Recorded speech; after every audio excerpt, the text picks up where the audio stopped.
అంటే ఉన్నవాళ్లను దోచుకుని లేని వాళ్లకు పెట్టే మంచి దొంగ.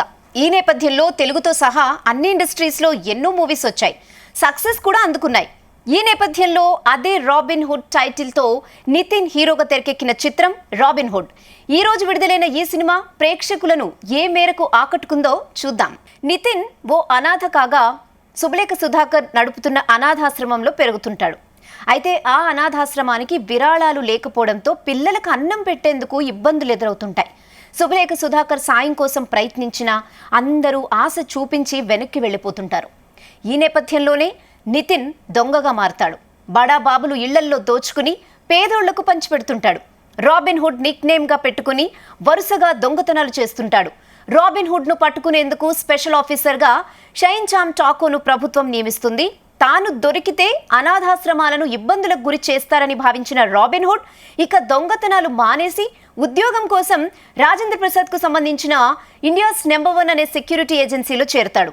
ఈ ఏజెన్సీ పేరుకు నెంబర్ 1 అయిన కాంట్రాక్టులు లేక వెలవెలబోతుంటుంది. మరోవైపు ఆస్ట్రేలియా సెటిల్ అయిన ఇండియన్ ఫార్మా కంపెనీ అధినేత కూతురు శ్రీలీల భారత్కు వచ్చేందుకు ప్లాన్ చేసుకుంటుంది. ఆమెకు సెక్యూరిటీ కోసం జాన్ స్నోకు కాంట్రాక్ట్ అప్పగిస్తాడు వెన్నెల కిషోర్. నీరా వాసుదేవ్ను Ram, Jon Snow and team రుద్రకొండకు తీసుకువెళ్తారు. అక్కడికి వెళ్ళిన తర్వాత వారికి ఎదురయ్యే ప్రాబ్లమ్స్ ఏంటి, దేవదత్త నాగే ఎందుకు అక్కడికి రప్పించాడు, నితిన్కు సామికి ఉన్న గొడవలేంటి, డేవిడ్ భాయ్గా నటించిన డేవిడ్ వార్నర్ అసలు పాత్ర ఏంటి వంటి డీటెయిల్స్ తెలియాలంటే మాత్రం రాబిన్ హుడ్ మూవీ చూడాల్సిందే.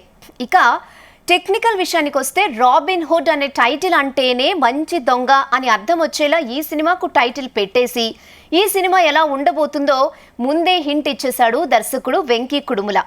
అనాథాశ్రమంలో పిల్లలను ఆదుకోవడానికి ఎవ్వరూ ముందుకు రాకపోవడంతో అందులో చదువుకుని పెరిగి పెద్దయిన ఓ కుర్రాడు రామ్ పెద్దోళ్లను కొట్టి అనాథ పిల్లలకు సాయం చేస్తుంటాడు.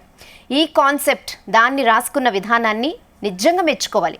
వెంకీ కుడుముల ఈ సినిమాను సాదా సీదా యాక్షన్ మూవీగా తెరకెక్కించవచ్చు, కానీ ఈ సినిమాకు తన మార్క్ హాస్యాన్ని దట్టించి మరీ తెరకెక్కించాడు. ఏది అతి లేకుండా ఎక్కడ ఏం కావాలో అన్నీ సరి సమానంగా చూసుకున్నాడు. ముఖ్యంగా అనాథ పిల్లలకు సరైన సాయం అందకపోవడంతో హీరో దొంగగా మారడాన్ని కన్విన్సింగ్గా చూపించాడు. మరోవైపు రాజేంద్ర ప్రసాద్, వెన్నెల కిషోర్ల కామెడీతో సినిమాను నిలబెట్టాడు. సినిమాలో హీరోయిన్ ఎంట్రీతో కథ పరుగులు పెడుతుంది. ఇంటర్వెల్ బ్యాంగ్ ఓ మోస్తరుగా ఉన్న ఆ తర్వాత వెన్నెల కిషోర్ ఈ సినిమాను తన కామెడీతో భుజాలపై మోసాడని చెప్పాలి. వెంకీ కుడుముల తన పెన్ను పవర్ ఏంటో చూపించాడు. సెకండ్ హాఫ్లో అంతా రొటీన్ కథనంతో ముగించిన కామెడీతో టైమింగ్, అక్కడ ట్విస్ట్లతో మాత్రం మధ్యలో గంజాయి సాగు వంటి ఇందులో చొప్పించి ఓవరాల్గా మెప్పించేశాడు వెంకీ.